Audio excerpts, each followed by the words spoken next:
فلا يتكلم أحد بموت رسول الله إلا ضربته. جئتك أؤمن بالله وبرسوله وبما جئت به فقد أعذرت إليكم وأعذرتموني.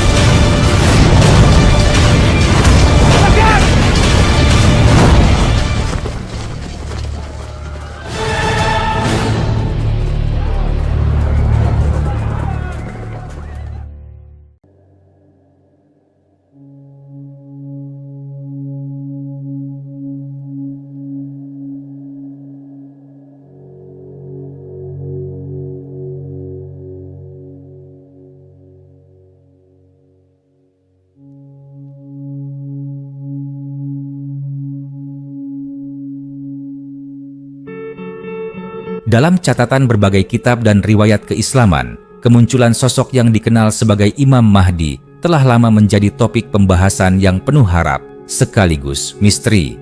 Dalam sejarah pemikiran Islam, khususnya dalam tradisi Sunni dan Syiah, Imam Mahdi diyakini sebagai seorang pemimpin yang akan muncul di akhir zaman untuk menegakkan keadilan dan menghancurkan segala bentuk kezaliman di muka bumi.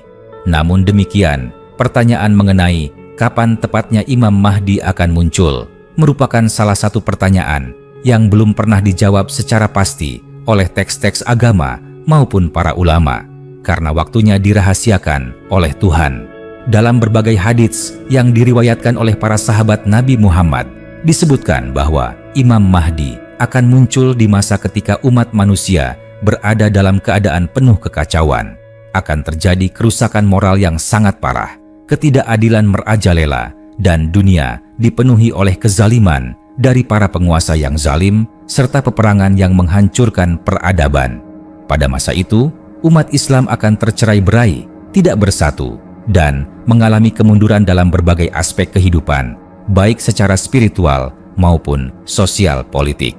Dunia seolah kehilangan arah, dan saat itulah kehadiran Imam Mahdi diyakini sebagai cahaya yang akan membimbing manusia kembali kepada kebenaran.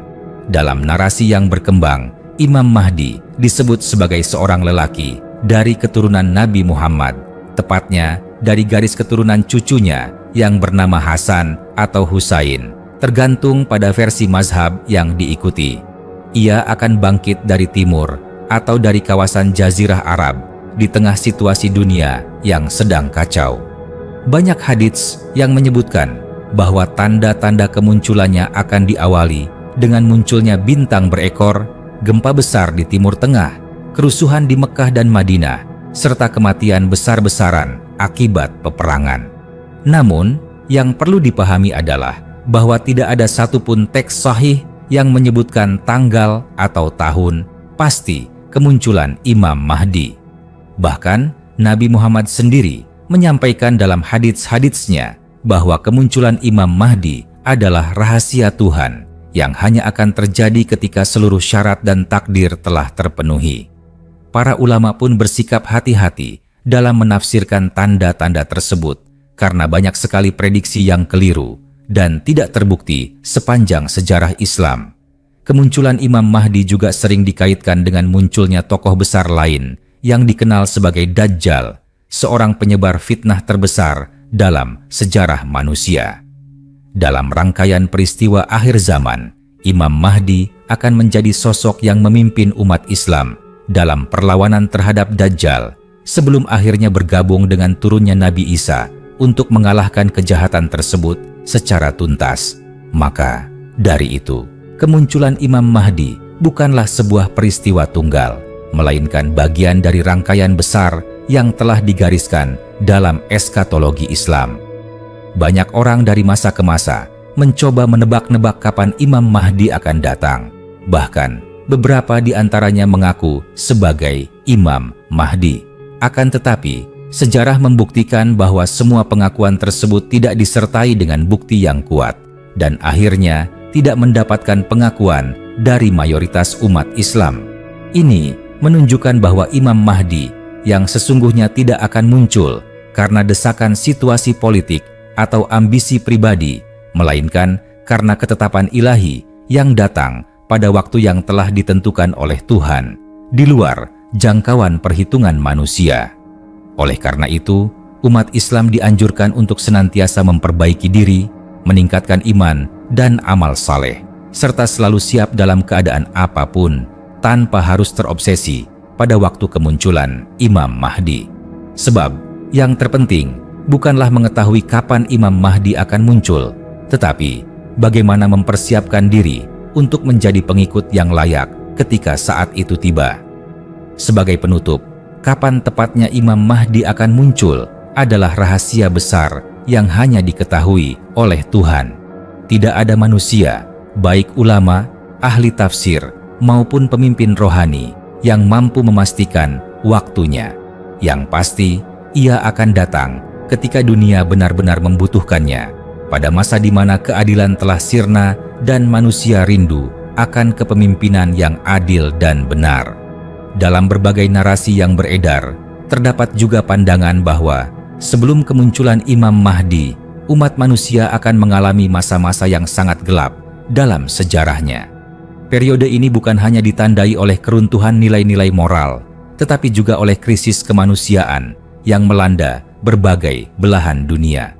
Manusia akan saling memerangi satu sama lain, ekonomi akan runtuh, kelaparan akan meluas, dan sistem keadilan akan hancur oleh korupsi serta kekuasaan yang zalim. Dalam keadaan seperti inilah, banyak ulama menyebut bahwa hati orang-orang beriman akan gelisah dan penuh kerinduan akan datangnya pemimpin yang mampu membawa perubahan besar.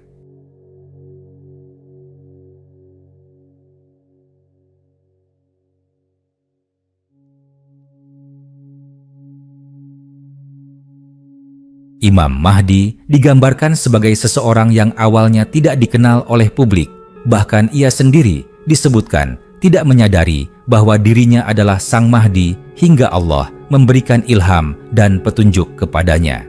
Kemunculannya bukan berdasarkan kampanye atau pengaruh politik, melainkan ditandai dengan tanda-tanda spiritual dan perintah ilahi yang menggerakkannya. Ia akan menolak kekuasaan, namun umat akan memaksanya untuk memimpin karena mereka melihat pada dirinya cahaya petunjuk dan kebenaran. Menurut sebagian riwayat, umat akan membayat Imam Mahdi di depan Ka'bah di antara Hajar Aswad dan Makam Ibrahim setelah terjadi kekacauan besar di kota suci Mekah. Setelah dibayat, Imam Mahdi akan mulai menyatukan umat Islam yang tercerai-berai. Ia akan memperbaiki sistem pemerintahan, menegakkan keadilan, membebaskan wilayah-wilayah Islam yang tertindas, dan menumbangkan para pemimpin lalim yang menindas rakyatnya. Dalam beberapa riwayat disebutkan bahwa pada masa kepemimpinan Imam Mahdi, bumi akan mengeluarkan keberkahannya, langit akan menurunkan hujan dengan teratur, dan manusia hidup dalam kemakmuran dan keamanan. Tidak ada lagi kezaliman, dan hukum Allah akan ditegakkan secara adil. Namun perjalanan Imam Mahdi tidaklah mudah. Ia akan menghadapi berbagai perlawanan dari pihak-pihak yang tidak menginginkan keadilan ditegakkan. Musuh-musuhnya bukan hanya dari kalangan non-muslim, tetapi juga dari dalam umat Islam sendiri yang telah tersesat oleh kepentingan duniawi. Akan ada banyak peperangan, fitnah, dan ujian berat sebelum kedamaian hakiki benar-benar tercapai. Setelah Imam Mahdi berhasil menstabilkan dunia Islam dan menegakkan syariat dengan penuh hikmah, akan datang masa yang lebih menegangkan, yaitu kemunculan Dajjal. Sosok Dajjal ini akan membawa fitnah yang jauh lebih berat dibanding semua yang pernah dihadapi manusia sebelumnya. Dajjal akan muncul dengan kekuatan gaib dan tipu daya luar biasa, mengaku sebagai Tuhan, dan akan menyesatkan jutaan manusia. Dalam kondisi tersebut, Imam Mahdi akan memimpin umat Islam untuk melawan Dajjal, hingga akhirnya Nabi Isa turun dari langit untuk membantu dan menyelesaikan tugas itu. Maka, dari itu, walaupun kemunculan Imam Mahdi tidak diketahui kapan tepatnya, tanda-tandanya banyak disebutkan. Kita hanya bisa membaca zaman, mengamati kondisi dunia, dan merenungkan apakah masa itu sudah mendekat. Namun tetap, manusia tidak diberikan kepastian waktu oleh Tuhan. Tugas kita bukan untuk menanti dengan pasif, melainkan untuk senantiasa menyiapkan diri dengan memperkuat iman, menjaga akhlak, dan membangun solidaritas umat. Jika kita ingin berada dalam barisan orang-orang yang mendukung Imam Mahdi kelak, maka kita harus mulai dari sekarang menjadi pribadi yang adil, jujur, dan berani menegakkan kebenaran. Jangan sampai kita malah menjadi bagian dari sistem yang akan diperangi oleh Imam Mahdi karena telah larut dalam dunia yang penuh kemunafikan dan kezaliman. Dan hingga hari itu tiba, umat manusia hanya bisa berserah kepada Tuhan, sembari terus berdoa agar menjadi bagian dari orang-orang yang mendapat hidayah ketika zaman kegelapan berubah menjadi zaman cahaya dengan hadirnya pemimpin akhir zaman. Setelah Imam Mahdi muncul dan memimpin umat manusia menuju keadilan, masa-masa yang dilaluinya akan menjadi lembaran penting dalam sejarah akhir zaman yang tak terlupakan. Kepemimpinannya tidak hanya menyentuh aspek politik dan hukum, tetapi juga akan mereformasi sisi spiritual umat manusia. Hati yang sebelumnya keras akan luluh oleh kebenaran. Jiwa yang sebelumnya gelisah oleh dunia akan menjadi tenang dalam keimanan. Ia bukan hanya seorang pemimpin pemerintahan, melainkan pemimpin hati dan moral umat. Di bawah kepemimpinannya, Islam akan kembali kepada kejayaan hakiki, bukan sekadar kebesaran fisik, tetapi kekuatan ruhani dan etika. Banyak riwayat menyebut bahwa Imam Mahdi akan menghapus perpecahan mazhab dan menyatukan kaum muslimin dalam satu barisan. Tidak ada lagi permusuhan karena perbedaan pandangan, karena semua akan tunduk pada keadilan yang ia tegakkan. Para ulama akan bersatu, suara umat akan menyatu, dan tidak ada lagi fitnah sektarian yang memecah belah. Ini bukanlah mimpi, tetapi harapan besar yang telah dijanjikan dalam banyak hadits Nabi Muhammad. Masa pemerintahan Imam Mahdi disebutkan akan berlangsung selama 7, 9, atau bahkan 12 tahun menurut berbagai riwayat yang memiliki derajat yang berbeda-beda. Selama itu, dunia akan mengalami keseimbangan luar biasa. Bumi seolah menjadi kembali ramah bagi manusia. Hasil panen melimpah, perdagangan jujur, dan tidak ada lagi dominasi bangsa-bangsa besar atas yang lemah. Dunia akan menjadi tempat yang damai, namun di saat yang sama penuh dengan kewaspadaan, sebab fitnah akhir zaman belumlah berakhir. Kemunculan Dajjal, makhluk yang dijuluki sebagai pembawa fitnah terbesar sepanjang sejarah, akan menandai fase akhir dari misi Imam Mahdi.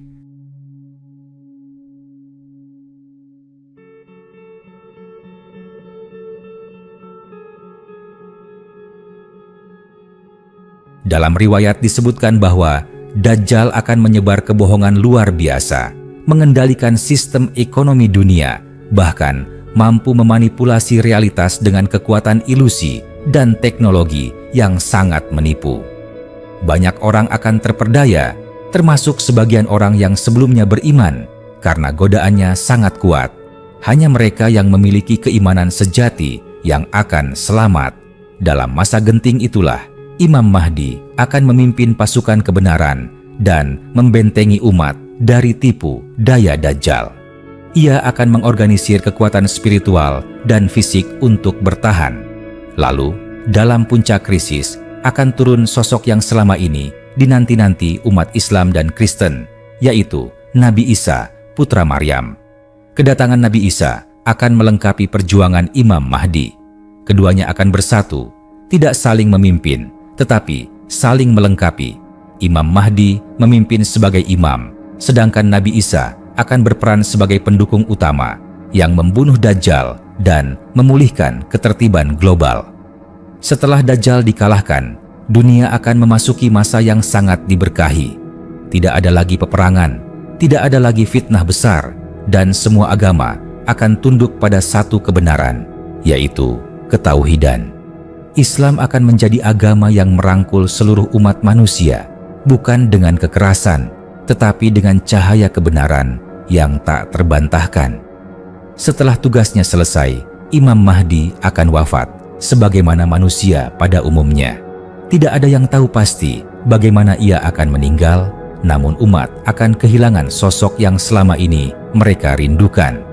Meskipun begitu, warisan yang ditinggalkan Imam Mahdi bukan sekadar kejayaan politik, tetapi keteladanan moral dan kekuatan ruhani yang akan menjadi pelita umat dalam menghadapi ujian-ujian selanjutnya hingga datangnya hari kiamat yang sebenarnya. Dalam semua ini, sekali lagi perlu ditegaskan bahwa kapan tepatnya Imam Mahdi akan muncul tetap menjadi rahasia Tuhan. Kita tidak diberikan wewenang untuk menghitung hari atau tahun, karena semua itu berada di luar kapasitas manusia. Yang bisa kita lakukan hanyalah membaca tanda-tanda zaman, mempersiapkan diri, menjaga hati, tetap hidup dalam keimanan, dan terus-menerus memohon petunjuk kepada Tuhan agar kita termasuk dalam golongan yang mampu mengenali dan menerima kebenaran ketika saatnya tiba. Hanya mereka yang jiwanya bersih dan hatinya dipenuhi kejujuran yang akan mampu melihat cahaya Imam Mahdi ketika dunia sedang diliputi kegelapan. Maka, persiapkanlah diri mulai dari sekarang, bukan dengan berspekulasi kapan ia akan datang, tetapi dengan menjadi pribadi yang layak untuk berada di sisinya ketika ia benar-benar muncul. Setelah wafatnya Imam Mahdi, dunia tidak serta-merta berakhir. Masa-masa pasca kepemimpinannya tetap menjadi bagian penting dalam rangkaian akhir zaman. Nabi Isa yang telah turun dari langit untuk membantu Imam Mahdi melawan Dajjal akan melanjutkan kepemimpinan umat manusia. Dalam berbagai riwayat disebutkan bahwa Nabi Isa akan memerintah dengan penuh keadilan dan kasih sayang, membimbing manusia dengan tuntunan wahyu, dan menghancurkan salib serta meluruskan ajaran yang telah diselewengkan selama berabad-abad. Pada masa itu, semua agama akan tunduk pada kebenaran Islam sebagai agama yang terakhir dan sempurna. Tidak ada lagi perselisihan agama yang memecah umat manusia. Mereka yang sebelumnya menolak kebenaran akan diberi kesempatan untuk menerima petunjuk, namun mereka yang tetap dalam kesombongan akan binasa oleh kebenaran yang tak dapat dibantah. Dunia akan hidup dalam harmoni yang belum pernah tercapai sebelumnya, hingga akhirnya zaman kedamaian itu pun akan sampai pada akhirnya. Setelah wafatnya Nabi Isa, tanda-tanda besar kiamat akan mulai bermunculan satu demi satu. Munculnya Yakjuj dan Makjuj sebagai kaum perusak dari balik tembok yang selama ini tersembunyi akan menjadi fitnah besar yang mengancam umat manusia. Mereka akan turun dari dataran tinggi dan menyebar ke seluruh penjuru dunia, menghancurkan segala yang mereka lewati. Dalam riwayat disebutkan bahwa hanya doa Nabi Isa yang mampu menyelamatkan umat manusia dari kebinasaan akibat serangan mereka. Setelah itu, bumi akan kembali diberkahi dan umat manusia akan hidup dalam ketenangan sesaat.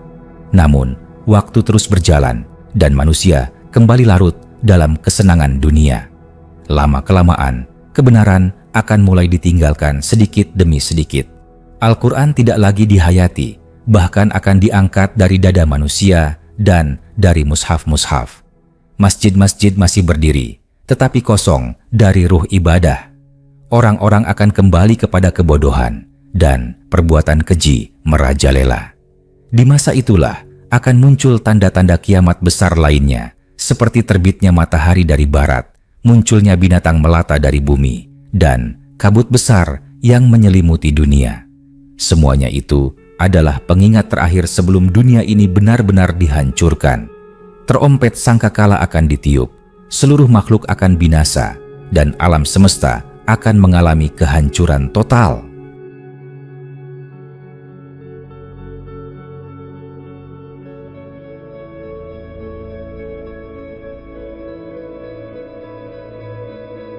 Itulah hari di mana semua manusia akan dibangkitkan kembali dan diadili oleh Tuhan berdasarkan amal dan perbuatan mereka selama di dunia. Imam Mahdi hanyalah salah satu dari rangkaian panjang peristiwa akhir zaman, tetapi kehadirannya begitu sentral dalam fase awal perubahan besar menuju kiamat. Ia adalah pelopor kebangkitan spiritual global, pembuka jalan bagi turunnya Nabi Isa, dan simbol terakhir dari harapan dunia yang sedang tenggelam dalam kegelapan. Oleh karena itu, meskipun waktu kemunculannya dirahasiakan, peran dan misinya adalah nyata dan sangat besar. Bagi setiap muslim yang sadar akan tanda-tanda ini, seyogianya tidak terjebak pada sikap menunggu secara pasif. Umat tidak diminta hanya sekadar menanti Imam Mahdi, tetapi diminta untuk menjadi generasi yang layak menyambutnya. Artinya, setiap muslim harus hidup dalam kejujuran, menjaga lisan, menegakkan keadilan dalam lingkup sekecil apapun, serta menjaga hubungan dengan Tuhan dalam keikhlasan. Kebangkitan Imam Mahdi bukanlah dongeng atau mitos, tetapi bagian dari janji Tuhan yang pasti terjadi. Maka, siapapun yang hidup di zaman ini harus mengambil pelajaran bahwa dunia ini tidak akan terus seperti ini. Akan datang masa di mana kebenaran ditegakkan dengan nyata oleh pemimpin yang tidak mencintai kekuasaan, yang tidak dapat dibeli dengan harta, dan tidak gentar menghadapi musuh karena seluruh jiwanya dipenuhi keimanan. Maka, di tengah dunia yang penuh fitnah dan keraguan hari ini, tugas kita bukan mencari tahu kapan Imam Mahdi akan datang, tetapi menjadi pribadi yang siap bila ia benar-benar datang esok hari. Dalam kelanjutan perjalanan akhir zaman, setelah masa penuh keberkahan yang dibawa oleh Imam Mahdi dan dilanjutkan oleh Nabi Isa putra Maryam, umat manusia seolah diberikan kesempatan terakhir untuk menjalani kehidupan dalam kebenaran, kedamaian, dan keadilan. Namun, sebagaimana siklus sejarah yang berulang, manusia perlahan mulai melupakan nilai-nilai luhur tersebut. Setelah wafatnya Nabi Isa, yang menurut berbagai riwayat akan dimakamkan di samping makam Nabi Muhammad di Madinah, bumi akan kembali menyaksikan kemerosotan iman dan moral yang lebih parah dari sebelumnya. Pada fase inilah, dunia akan semakin mendekati kehancuran total. Generasi manusia yang hidup setelah masa keemasan tersebut akan mengalami perubahan besar dalam cara pandang, perilaku, dan orientasi hidup mereka. Kejahatan tidak lagi dianggap sebagai sesuatu yang memalukan, tetapi justru dirayakan dan disanjung. Ilmu kebenaran akan ditinggalkan, Al-Quran hanya dibaca sebagai ritual tanpa pemahaman. Bahkan, sebagian manusia akan mengingkari bahwa pernah ada masa di mana keadilan ditegakkan oleh pemimpin ilahi seperti Imam Mahdi. Di masa ini, tanda-tanda besar menjelang kiamat akan bermunculan dengan cepat dan dahsyat. Salah satu tanda paling menakutkan adalah terbitnya matahari dari arah barat. Dalam Islam, kejadian ini adalah sebuah titik tidak bisa kembali, tanda bahwa pintu tobat telah ditutup secara total.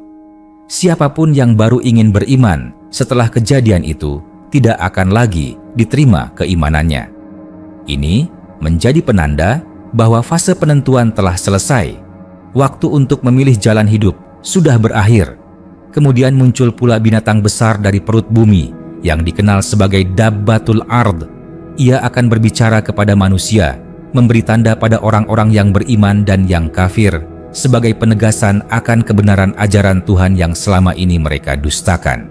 Lalu datang pula kabut besar atau dukhan yang akan menyelimuti bumi selama beberapa hari, menyebabkan kepanikan dan penderitaan besar bagi mereka yang masih hidup. Manusia pada masa ini akan hidup dalam ketakutan dan kekacauan yang tidak dapat dikendalikan. Tidak ada lagi struktur pemerintahan yang kokoh, tidak ada lagi tokoh yang menjadi panutan.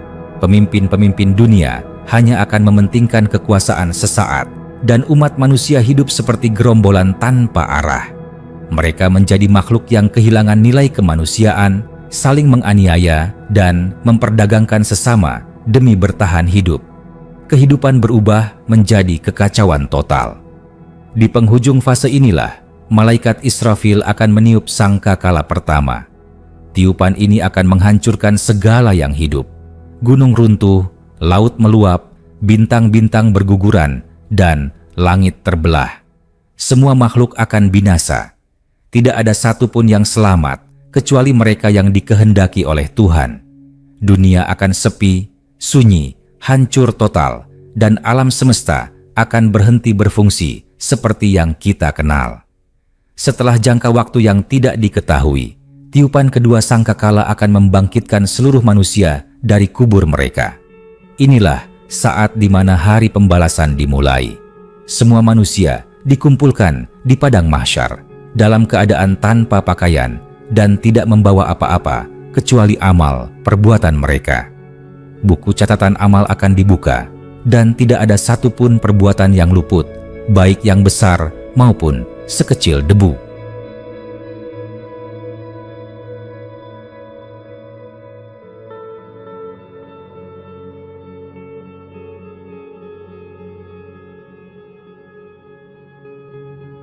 Pada hari itu, orang-orang akan mencari para nabi, mencari syafaat, mencari pembelaan, tetapi hanya amal saleh yang dapat menolong. Imam Mahdi yang dahulu menjadi pemimpin umat bukanlah penyelamat pada hari itu. Ia pun akan menanti keputusan Tuhan atas dirinya. Yang menjadi penentu adalah keikhlasan iman dan amal yang dilakukan sepanjang hidup. Keberpihakan kepada kebenaran, kejujuran dalam beragama, dan keteguhan hati di masa penuh fitnah, semua itu akan menjadi pembeda antara mereka yang masuk surga dan mereka yang masuk neraka. Maka dari itu, segala kisah tentang Imam Mahdi bukan sekadar rangkaian peristiwa spektakuler yang menanti di masa depan. Ia adalah pengingat bahwa dunia ini memiliki akhir dan setiap manusia memiliki tanggung jawab dalam menyikapi perjalanan menuju akhir tersebut. Mempersiapkan diri untuk masa itu bukanlah perkara mengetahui tanggal dan tahun, tetapi tentang bagaimana kita hidup hari ini. Apakah kita menegakkan keadilan atau justru menjadi bagian dari kezaliman yang kelak akan diperangi oleh Imam Mahdi?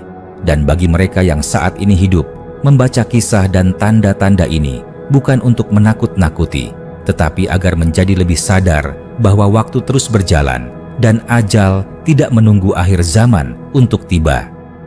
Pada fase hari kiamat yang telah dimulai setelah tiupan sangkakala, manusia akan benar-benar menyaksikan kebesaran dan keadilan Tuhan dalam wujud yang tidak pernah terbayangkan sebelumnya. Seluruh umat manusia, dari generasi pertama hingga yang terakhir, akan berdiri bersama di satu tempat yang disebut Padang Mahsyar, sebuah dataran luas tanpa batas, tanpa naungan, tanpa tempat untuk berlindung. Matahari digambarkan sangat dekat dengan kepala, hingga keringat manusia membanjiri tempat itu sesuai dengan kadar amal dan dosa masing-masing. Ada yang tenggelam hingga mata kaki, ada pula yang tenggelam hingga leher, bahkan ada yang sepenuhnya tertutup oleh keringatnya sendiri. Di tengah suasana yang begitu mencekam, orang-orang akan berlarian mencari perlindungan, meminta syafaat dari para nabi. Mereka mendatangi Nabi Adam, tetapi Nabi Adam menolak dengan mengatakan bahwa dirinya juga sedang memikirkan nasibnya sendiri. Mereka mendatangi Nabi Nuh, Nabi Ibrahim, Nabi Musa, hingga Nabi Isa, dan semuanya menjawab dengan penuh rasa takut, "Diriku, diriku." Hingga akhirnya mereka sampai kepada Nabi Muhammad yang akan menjawab, "Akulah yang mendapatkannya," dan memohon kepada Tuhan agar hari pengadilan segera dimulai. Ketika pengadilan Tuhan dibuka, manusia akan dihadapkan dengan timbangan amal yang sangat teliti. Tidak ada satu perbuatan pun, sekecil apapun, yang luput dari catatan. Lidah, tangan, kaki, bahkan kulit akan bersaksi terhadap apa yang pernah dilakukan. Buku amal yang dulunya dianggap ringan oleh pemiliknya akan terbuka dengan segala isinya, ucapan, perbuatan, niat, dan bahkan lintasan hati. Banyak manusia yang akan terkejut karena mendapati amal baiknya sangat sedikit dan dosa-dosanya justru sangat banyak. Bahkan, hal-hal yang ia anggap sepele di dunia ternyata menjadi sebab utama kehancurannya di akhirat. Namun, bagi orang-orang yang hidup dalam kebenaran, yang hatinya terikat kepada Tuhan, meski hidup dalam dunia penuh fitnah, hari itu akan menjadi hari kemenangan. Mereka yang dahulu tidak pernah dikenal, tidak memiliki jabatan, dan tidak diperhitungkan di dunia justru menjadi orang-orang yang dimuliakan oleh Tuhan. Mereka yang hidup sederhana tetapi menjaga kejujuran, yang diam-diam menangis karena dosa, yang membantu sesama tanpa pamrih, mereka akan mendapatkan perlindungan Tuhan di hari yang tidak ada perlindungan selain darinya. Pada saat itulah surga dan neraka diperlihatkan. Neraka menjadi tempat kembali bagi mereka yang menyombongkan diri, menolak kebenaran, mempermainkan agama, dan hidup dalam kezaliman. Di dalamnya terdapat siksaan yang tidak mampu digambarkan oleh bahasa manusia. Sedangkan surga menjadi balasan bagi mereka yang sabar, jujur, menjaga iman, dan mengikuti cahaya petunjuk, termasuk yang datang melalui para pemimpin seperti Imam Mahdi dan Nabi Isa. Kisah tentang Imam Mahdi, jika dilihat secara utuh dalam konteks akhir zaman, bukanlah sekadar cerita tentang datangnya sosok penyelamat. Lebih dari itu, ia adalah simbol dari kemenangan kebenaran atas kebatilan. Bukti bahwa di tengah kekacauan dunia, Tuhan tetap tidak meninggalkan hamba-hambanya. Melalui Imam Mahdi, umat manusia diberikan kesempatan untuk kembali kepada cahaya sebelum semuanya ditutup dengan kehancuran total. Namun, perlu ditegaskan kembali bahwa tidak ada manusia, ulama, atau ahli tafsir manapun yang mampu memastikan kapan Imam Mahdi akan muncul. Segala bentuk perhitungan tanggal, ramalan tahun, atau spekulasi nama hanyalah dugaan yang tidak berdasar secara syariat. Imam Mahdi akan datang ketika Tuhan telah menetapkan waktunya pada situasi dan kondisi yang sudah mencapai batas kehancuran moral dan keadilan.